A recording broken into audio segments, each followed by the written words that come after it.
Hello everybody. My friend and I are now going to demonstrate Dianetic auditing whole track, which means we go into past lives. This is common practice in Scientology. In fact, if you can't remember your past lives, you are frequently sent to ethics or to a review, which is very expensive auditing, to correct your inability to remember your past lives. So sooner or later you will remember your past lives in Scientology. Hubbard writes, "Who are you? Have you lived before? What is your name?" Say your name over to yourself a few times. Say it over and over. Come on, say it some more. Now say your name a few more times. Now say it a few more just to make sure of it. That is right. Better go back and do it a few more times if you missed. All right, now let's ask it again. Who are you? Where did you really come from? How do you know you haven't lived before? Dianetics techniques indicate that you have, and Dianetics, which has revealed so much to the Western world, comes up now with this strange data. You are you, but you may have lived elsewhere under another name without even suspecting it yourself. And I'd like to comment, whether or not you believe in past lives is irrelevant. The thing about Dianetics is that you're forced to remember them. And I think that that can be dangerous. We'll demonstrate. That's it. This is the session. Locate an incident containing a pain in the forehead. Well, I have one right now. Okay, when was it? Oh, it started this morning and it just seems to be getting worse. Okay, what is the duration of the incident? The last 3 hours, I think. Okay, move to the beginning of the incident and tell me when you were there. Okay. All right, what do you see? Well, I remember just getting up and opening the windows, and it was bright outside, and it seemed like that sunlight just, I don't know, I got a headache, pain in my forehead, and it just continued all morning. All right, scan through to the end of the incident. Okay. Tell me what happened. Well, the pain started when I opened the windows, and it just continued until present. All right. Is there an earlier incident containing a pain in the forehead?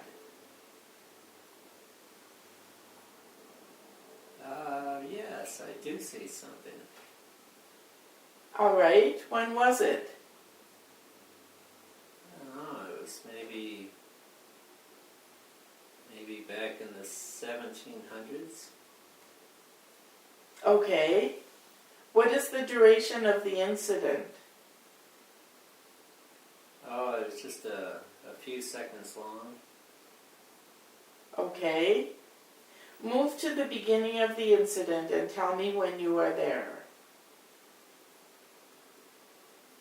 Okay. All right. What do you see? Well, I remember I was riding a horse, and I got shot in the head by an arrow.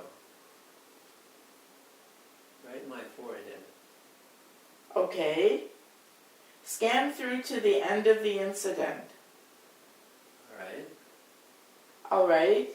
Tell me what happened. Well, I remember charging and on the horseback, and I remember an arrow coming right through my forehead. Okay. Is there an earlier incident containing a pain in the forehead? Let's see. Yeah, I think there was. Yeah, I think so. Okay. When was it?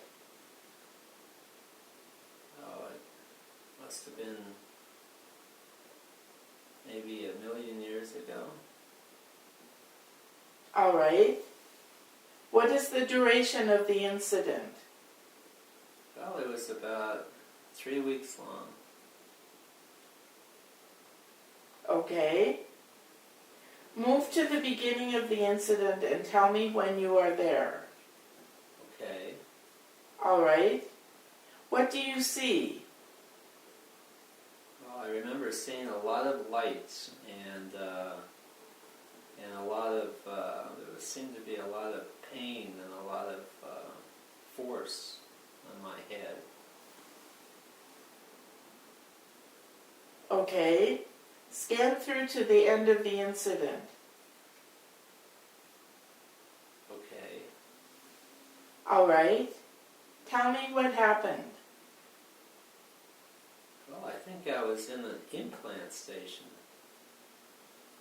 And I was being held there, and there were lights, and there was pressure, and there were memories, and I had a severe pain in my head.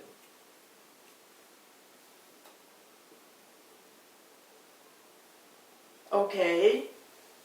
Is there an earlier incident containing a pain in the forehead? Not that I can remember. Okay. Move to the beginning of the incident and tell me when you are there. All right. Okay. What do you see?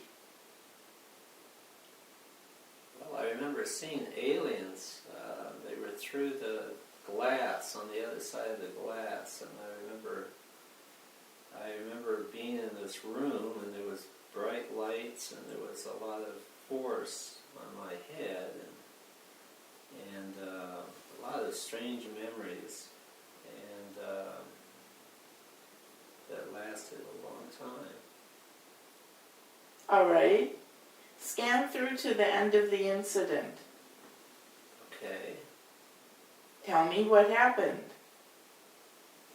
I remember I was put in that room, and there were bright lights and force on my head, and a lot of false memories. Yeah, I bet that's what it was. I bet that was what it was. That's my my head feels a lot better. Okay. I'd like to indicate that your needle is floating. Oh, good.